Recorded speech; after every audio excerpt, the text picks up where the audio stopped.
Okay students, आज अब हम शुरू करते हैं लाइफ हिस्ट्री वेरिएशन और इसके बाद हम पढ़ेंगे पॉपुलेशन इंटरेक्शंस के बारे में। जितनी भी पॉपुलेशंस हैं अलग अलग स्पीशीज़ की, वो हमेशा अपनी रिप्रोडक्टिव फिटनेस को बढ़ाने के लिए इवॉल्व करती हैं। So they evolve and they want to maximise their R value, अपनी आर वैल्यू को मैक्सिमाइज करना चाहती हैं हमेशा, क्योंकि आर वैल्यू ज़्यादा होगी तो उनके नंबर्स भी बहुत तेज़ी से बढ़ेंगे। आर वैल्यू को हम डार्विनियन फिटनेस भी बोलते हैं। डार्विनियन फिटनेस का मतलब है आर वैल्यू का अधिक होना।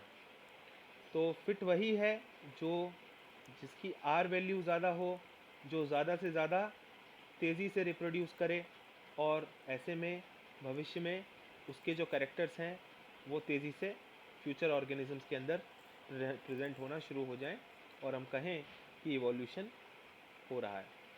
तो आगे चलते हैं। Under a particular set of selection pressures, बहुत सारे सिलेक्शन प्रेशर्स हैं जो हमारे नेचर में काम करते हैं। कंपटीशन है, रिसोर्सेज की कमी है, प्रीडेटर प्रे रिलेशनशिप है, बहुत कुछ है। Organisms evolve towards the most efficient reproductive strategy. तो जो ऑर्गेनिजम्स हैं सारी प्रॉब्लम्स को फेस करते हुए सबसे बेहतर रिप्रोडक्टिव स्ट्रेटजी का चयन करते हैं और अपने आप को, अपनी आर वैल्यू को बढ़ाने का काम करते रहते हैं। कुछ ऑर्गेनिजम्स लाइफ टाइम में एक ही बार ब्रीड करते हैं, जैसे पैसिफिक सैल्मन फिश है, जैसे बैम्बू है। और कुछ ऐसे हैं जो अपने लाइफ टाइम में कई बार ब्रीड करते हैं, जैसे कि बहुत सारी बर्ड्स हैं, मैमल्स हैं। कुछ हैं जो एक बार में बहुत सारे स्मॉल साइज्ड ऑफस्प्रिंग्स को जन्म देते हैं, जैसे कि ऑयस्टर्स हैं, पेलेजिक फिशेस हैं। पेलेजिक फिशेस वो होती हैं जो ओपन वाटर में, पानी के खुले पानी में ऊपर की तरफ रहती हैं। तो ऑयस्टर्स हैं, पेलेजिक फिशेस हैं, एक बार में बहुत सारे स्मॉल साइज्ड ऑफस्प्रिंग्स को जन्म देती हैं। और कुछ ऐसे हैं जो स्मॉल नंबर के ऑफस्प्रिंग्स को पैदा करते हैं एक बार में, जिनका साइज़ बड़ा होता है, जैसे कि बर्ड्स हैं और मैमल्स हैं। तो जो भी फिटनेस को बढ़ाने के लिए डिज़ायरेबल रास्ता होगा, सही रास्ता होगा, उस रास्ते को स्पीशीज़ चुन लेती है। इकोलॉजिस्ट्स ने कहा है कि अलग अलग ऑर्गेनिजम्स के जो लाइफ हिस्ट्री ट्रेट्स हैं, यानी उनके जीवन जीने का जो तरीका है और उनका जो भूतकाल है, वह पर्यावरण में आने वाली समस्याओं और एबायोटिक और बायोटिक कंपोनेंट्स के उनके ऊपर होने वाले प्रभावों के अनुसार ही चेंज हुआ है। यानी हर स्पीशीज़ ये जानती है कि कौन कौन सी प्रॉब्लम्स उसको फेस करनी पड़ती हैं, किस प्रकार के एबायोटिक कंपोनेंट के साथ वो रहती हैं, कौन कौन से बायोटिक कंपोनेंट्स हैं जो उसको इन्फ्लुएंस करते हैं, और इन सब के साथ मिलते हुए, इन सब के साथ रहते हुए कैसे अपनी आर वैल्यू को वो बढ़ा सकती है। तो उसके लिए उसके जो लाइफ हिस्ट्री ट्रेट्स हैं उसको देखते हुए अपने आप को इवॉल्व करना होता है। और इस तरह से आप देखते हो अलग अलग ऑर्गेनिजम्स अलग अलग तरीके अपनाते हैं, सभी एक ही जैसे रिप्रोडक्शन नहीं करते हैं। इस इवोल्यूशन का आजकल इकोलॉजिस्ट्स खूब अच्छे से स्टडी कर रहे हैं और ये काफ़ी इम्पोर्टेंट एरिया बना हुआ है रिसर्च के लिए, इकोलॉजिस्ट्स के लिए। आइए अब पढ़ते हैं हम पॉपुलेशन इंटरेक्शंस के बारे में। क्या आप सोच सकते हैं कि ऐसी कोई नेचुरल हैबिटेट हो धरती पर जहाँ पर केवल एक सिंगल स्पीशीज़ रहा करती हो? ऐसी कोई हैबिटेट नहीं है, और ऐसी सिचुएशन के बारे में सोचना भी गलत होगा, विचार ही नहीं कर सकते हम। किसी भी स्पीशीज़ के लिए कम से कम कितना ज़रूरी है, क्या चाहिए उसको, what is the minimum requirement? कम से कम उसको भोजन के लिए तो कोई दूसरी स्पीशीज उपलब्ध हो या उसके प्रोडक्ट्स उपलब्ध हों। इवन प्लांट स्पीशीज को, जो कि अपना खाना बनाना जानती है, वो भी अलग नहीं रह सकती। उसको भी सॉइल माइक्रोब्स की ज़रूरत है ताकि ऑर्गेनिक मैटर ब्रेक डाउन हो, न्यूट्रिएंट की साइक्लिंग हो, वो इनऑर्गेनिक न्यूट्रिएंट्स वो प्लांट एब्जॉर्ब कर सके। वरना कैसे सरवाइव कर पाएगा प्लांट? कैसे प्लांट पॉलिनेशन करा पाएगा अगर कोई दूसरी स्पीशीज उसके आसपास नहीं होगी? तो ये बात हमारे समझ में आती है कि नेचर में एनिमल्स, प्लांट्स और दूसरे माइक्रो ऑर्गेनिजम्स आइसोलेशन में नहीं रह सकते, यानी एक दूसरे से अलग नहीं रह सकते हैं। दे हैव टू इंटरेक्ट, उनको एक दूसरे के साथ इंटरेक्ट करना ही पड़ेगा। और इन इंटरेक्शंस को हम पॉपुलेशन इंटरेक्शंस के नाम से जानते हैं।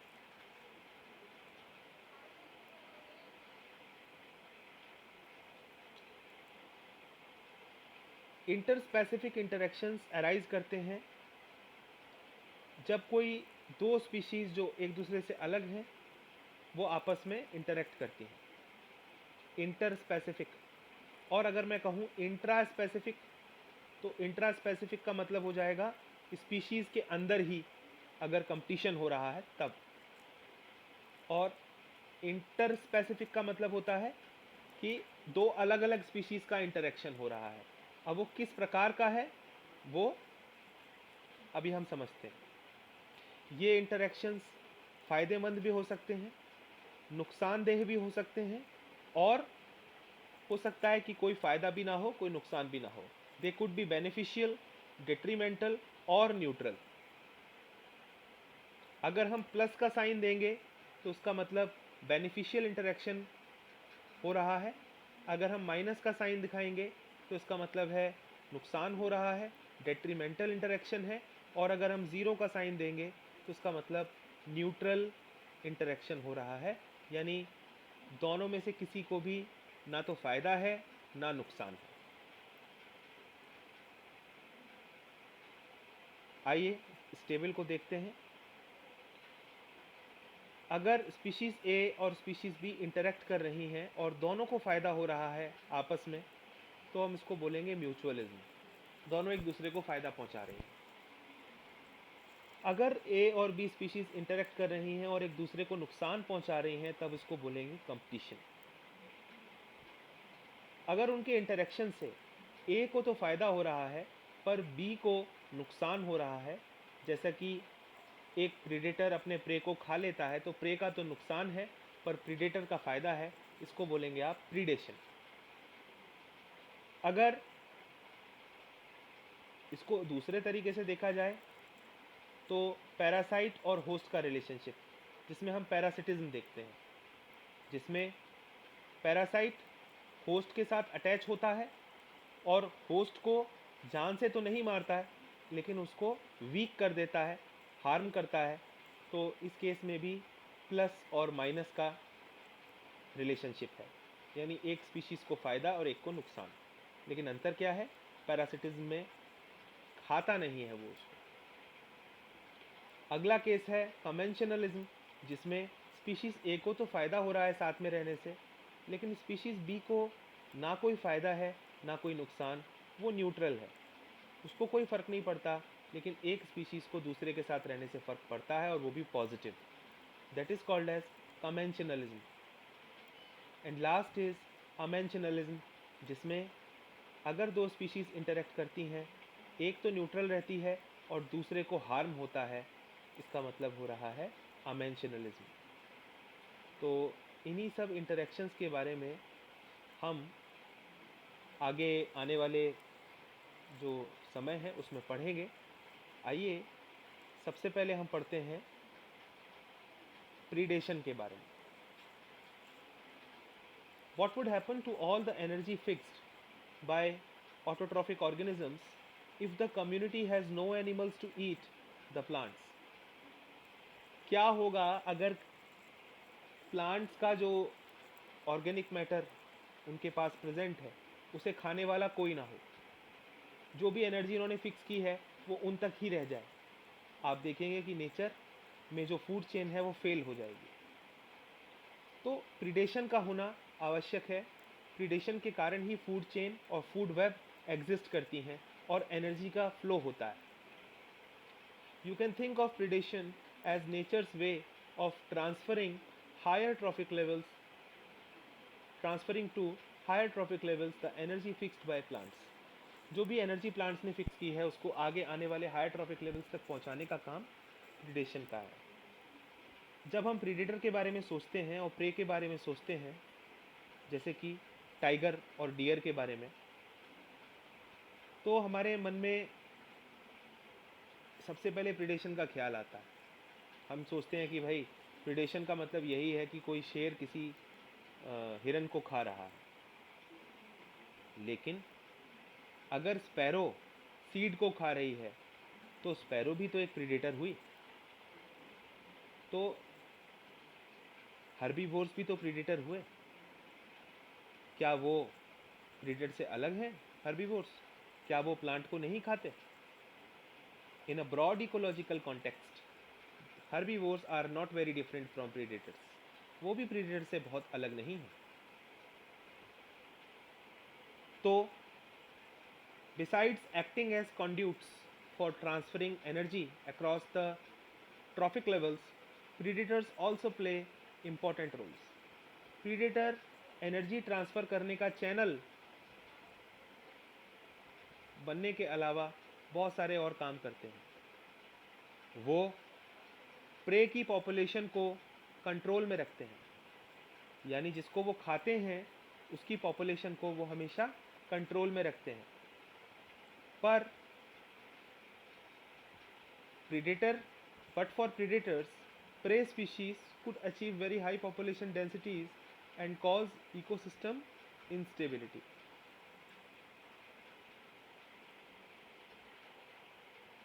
अगर ऐसा ना हो, है ना, तो प्रे स्पीशीज इतनी ज़्यादा पॉपुलेशन डेंसिटी अचीव कर लेंगी कि इकोसिस्टम इनस्टेबल हो जाएगा, चरमरा जाएगा। When certain exotic species are introduced into a geographical area, मान लीजिए एक हम नया स्टडी करते हैं। एक्जोटिक स्पीशीज़ कोई, यानी कोई फॉरेन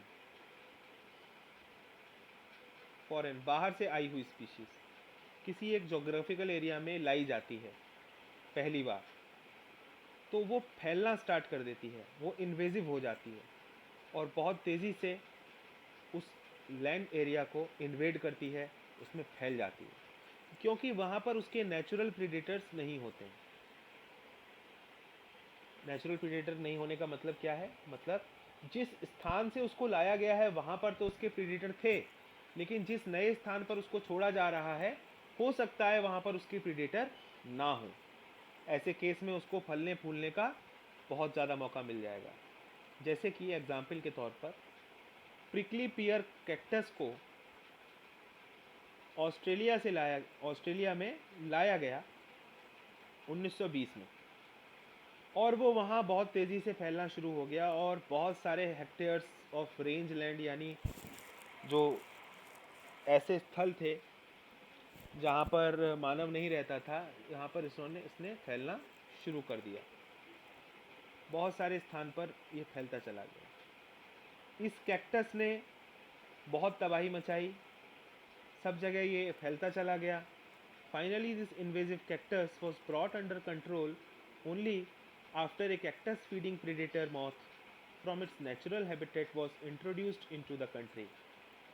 इसकी बढ़ती हुई पॉपुलेशन पर कंट्रोल केवल प्रीडेटर ने ही लगाया, जो इसका नेचुरल प्रीडेटर था, जो कि वह मॉथ था जो उसी के इलाके से जहाँ से उसको लाया गया था वहाँ से ला कर के ऑस्ट्रेलिया में छोड़ा गया। तब जा कर के उस मॉथ ने इस बढ़ते हुए कैक्टस को कंट्रोल किया। तो ये कैसा मेथड था? बायोलॉजिकल कंट्रोल, यानी प्रीडेटर ने ही प्रे को कंट्रोल किया, है ना, किसी केमिकल का इस्तेमाल नहीं किया गया। तो biological control methods adopted in agricultural pest control are based on the ability of the predator to regulate the prey population. तो बायोलॉजिकल कंट्रोल मेथड्स जो एग्रीकल्चर में इस्तेमाल किए जाते हैं उसमें प्रीडेटर की इसी एबिलिटी का फ़ायदा उठाया जाता है कि वो कितनी तेज़ी से प्रे के ऊपर उसकी संख्या को कम करने का काम कर सकता है। प्रीडेटर्स के रहने से स्पीशीज़ डाइवर्सिटी भी बढ़ती है और मेंटेन रहती है, क्योंकि एक प्रीडेटर कंपटीशन को कम करने का काम करता है, इंटर स्पेसिफिक कंपटीशन जिसे कहते हैं। यानी अगर मान लीजिए ए एक प्रीडेटर है और बी, सी, डी और ई, ये अलग अलग स्पीशीज़ हैं जो उसके पास में रहती हैं और ये इन सबको खाता है। तो क्या ये इनके आपस में होने वाले कंपटीशन को कम करेगा? बिकॉज अगर वो इनके नंबर्स को कंट्रोल करता है इन सब के, तो ये आपस में कंपटीशन तो नहीं करेंगे ना, इनके नंबर सबके कंट्रोल में रहेंगे, तो इनका आपस का कंपटीशन जिसको इंटर स्पेसिफिक कंपटीशन कहते हैं वो हमेशा कम रहेगा। अगर ये प्रीडेटर हटा दिया जाए तो क्या होगा? अगर इसको हटा दिया जाएगा तो बी, सी, डी और ई अपने नंबर बढ़ाते चले जाएंगे और फिर क्या होगा? फिर चालू हो जाएगा कंपटीशन। तो अब आपको समझ में आ गया होगा कैसे अगर प्रीडेटर प्रेजेंट है तो किसी भी कम्युनिटी के अंदर जो कंपटीशन है वो कंट्रोल में रहता है। इसको हम बायोलॉजिकल कंट्रोल कहते हैं, जो कि इंटेंसिटी को घटाता है कंपटीशन की। एग्जाम्पल के तौर पर देखते हैं, in the rocky intertidal communities of American Pacific coast, America का जो पैसिफिक कोस्ट है वहाँ पर इंटरटाइडल कम्युनिटीज़ हैं। वहाँ पर जो समुद्र के पास समुद्री इलाका है जहाँ पर पानी आता जाता रहता है, वहाँ पर चट्टानें भी काफ़ी रहती हैं और उन चट्टानों के साथ और पानी के साथ मिलकर के स्टारफिश रहती है जिसका नाम है पिसास्टर। और वो पिसास्टर एक बहुत ही इम्पॉर्टेंट प्रीडेटर है उस कम्युनिटी का। एक एक्सपेरिमेंट में देखा गया, जब इस पिसास्टर को वहाँ से हटा दिया गया, यानी जितनी भी पिसास्टर स्टारफिश थी उनको हटा दिया गया उस कम्युनिटी से, तब ये देखा गया कि 10 से ज़्यादा इन्वर्टिब्रेट्स की स्पीशीज़ एक्सटिंक्ट हो गई, क्योंकि इंटर स्पेसिफिक कंपटीशन बहुत बढ़ गया। जब तक पिसास्टर था तब तक उसने सभी को कंट्रोल में किया हुआ था, और जब पिसास्टर ख़त्म हो गई तो सब स्पीशीज़ ने जो जितनी भी इन्वर्टिब्रेट्स की स्पीशीज़ थी, 10 स्पीशीज़ ख़त्म हुई हैं, तो इनके बारे में ही बात करूँगा। इन्होंने अपने नंबर को इतना बढ़ा लिया बिकॉज उन्हें कोई डर नहीं था, अब उन्हें कोई खाने वाला नहीं था, कि वो आपस में ही compete करने लगी और उसका असर ये पड़ा कि वो एक्सटिंक्ट हो गई। इसका मतलब आप समझे कि पिसास्टर कितना ज़रूरी है।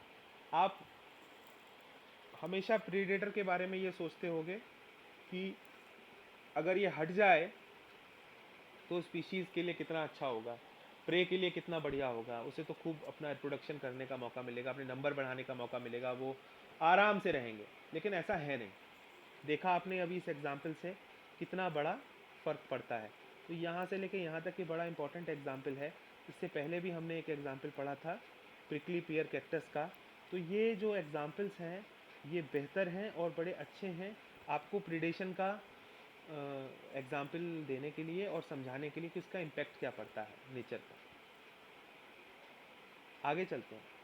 If predator is too efficient, अगर प्रीडेटर जो है वो बड़ा तेज़ी से प्रीडेशन करे और प्रे को ख़त्म करता चला जाए जल्दी जल्दी, देन हो सकता है कि प्रे एक्सटिंक्ट हो जाए, विलुप्त हो जाए धरती से।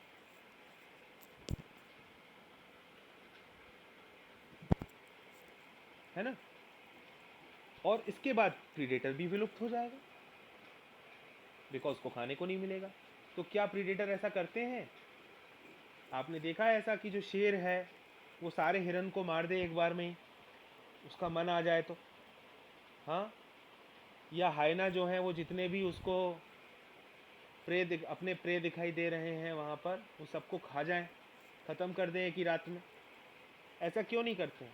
बिकॉज वो सब चालाक हैं, वो सब के सब बुद्धिमान हैं, प्रूडेंट हैं। प्रीडेटर भी प्रूडेंट है, वो जानता है कि कितनों को खाना है, क्योंकि आगे चल के यही उसका खाना बनने वाले हैं। उतना ही मारो, उतना ही आप किल करो जितने की ज़रूरत है आपको। तो they are prudent, they know. अब जो प्रे हैं उनके बारे में पढ़ते हैं। प्रे जो है उन्होंने बहुत सारे डिफेंसेस डेवलप किए हुए हैं ताकि प्रीडेशन का इम्पैक्ट कम हो जाए। जैसे कुछ इंसेक्ट्स हैं या फ्रॉग्स हैं, उन्होंने अपने कलर्स ऐसे कर लिए हैं कि वो आसानी से दिखाई नहीं देते। इसको बोलते हैं कैमोफ्लाज। आज मैं अभी आपको बताता हूँ, डिस्कस करता हूँ कि कैमोफ्लाज में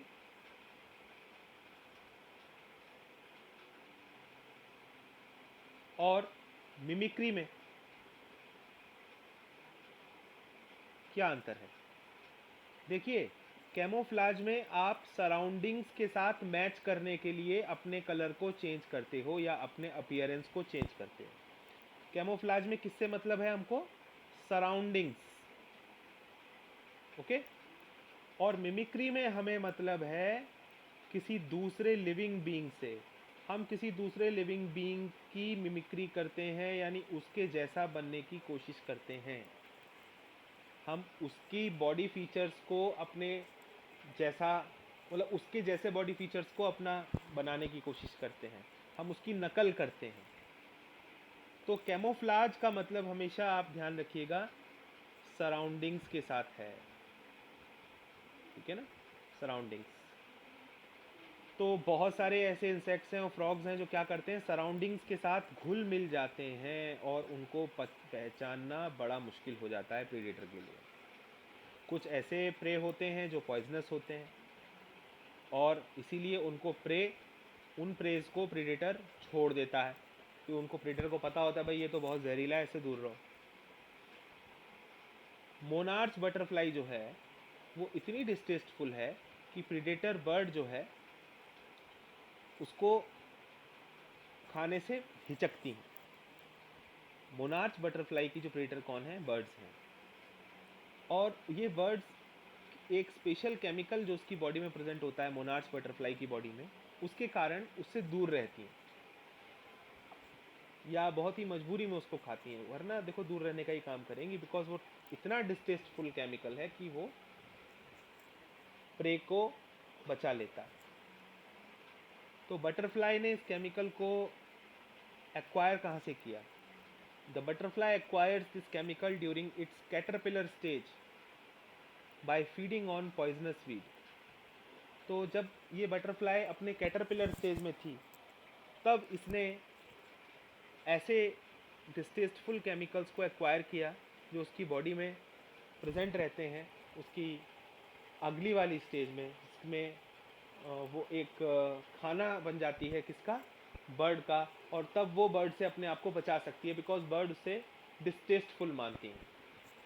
तो कैटरपिलर के बाद जब वो एडल्ट स्टेज में आती है, वो बटरफ्लाई बन जाती है, तो वही पॉइजनस वीड जो थी उसका जो केमिकल था वो उसकी जान बचाता है। आगे चलते हैं। For plants herbivores are the predators. Plants के लिए कौन प्रेडेटर है? Herbivore. Nearly 25% of the all insects are known to be phytophagous. Phytophagous का मतलब प्लांट को खाने वाले या उनके रस पर जीवन जीने वाले। 25% के आसपास इंसेक्ट्स जो हैं वो फाइटोफेगस हैं, जो प्लांट्स के पार्ट्स को या उनके रस को लेते हैं। तो अब प्लांट क्या हो गया? प्रे हो गया। और इंसेक्ट क्या हो गया? प्रीडेटर हो गया। Problem is particularly severe for plants because unlike animals they can not run away from their predator. अब प्लांट्स के लिए नुकसान वाली प्रॉब्लम बात यह है कि वो अपने प्रीडेटर से भाग भी नहीं सकता, उसे वहीं रहना है। तो प्लांट ने बड़े अच्छे अच्छे मॉर्फोलॉजिकल और केमिकल डिफेंसेस डेवलप कर लिए हैं, जैसे थॉर्न्स का होना, कांटों का होना एकेशिया के पास, कैक्टस के पास, ये डिफेंस में काम आते हैं। बहुत सारे प्लांट्स ने ऐसे केमिकल स्टोर कर लिए हैं अपने अंदर जो हर्बीवोर्स को सिक कर देते हैं अगर हर्बीवोर उन्हें खाए तो, जिससे कि उनका डाइजेशन ख़राब हो जाए हर्बीवोर्स का, या वो रिप्रोडक्शन ना कर पाएँ, या वो इवन ख़त्म हो जाएं, मर जाएं। आपने देखा होगा जो कैलोट्रोपिस का प्लांट होता है, जो आजकल खाली स्थानों में बहुत देखा जाता है होता हुआ, उसे बकरियां तक, गाय तक नहीं खाते, बिकॉज उसके अंदर कार्डियक ग्लाइकोसाइड्स होते हैं जो काफ़ी टॉक्सिक होते हैं। इसलिए आप देखोगे कैटल्स हैं और गोट्स हैं बहुत दूर रहते हैं उनसे। प्लांट्स के अंदर से बहुत सारे ऐसे केमिकल्स को एक्सट्रैक्ट भी किया जाता है और कॉमर्शियल स्केल पर उनका इस्तेमाल किया जाता है, जैसे nicotine, caffeine, quinine, strychnine, opium. Opium poppy तो बड़ा फेमस है। अफीम हुई, चरस, गांजा, भांग, ये सब कहाँ से आपको मिल रहा है? प्लांट से मिल रहा है। और ये प्लांट्स को बचाता है ग्रेजर्स से, ग्रेजर और ब्राउजर्स से, जो खुले मैदानों में घूमते हैं और चरते हैं उनको, प्लांट्स को, उनसे उनको बचाने के लिए उनके बड़े हेल्पफुल केमिकल्स होते हैं ये। तो आज हमने पढ़ा प्रीडेशन के बारे में और पॉपुलेशन इंटरेक्शन के बारे में। यहाँ तक आपने इस वीडियो को ध्यान से देखा, उसके लिए आपका धन्यवाद।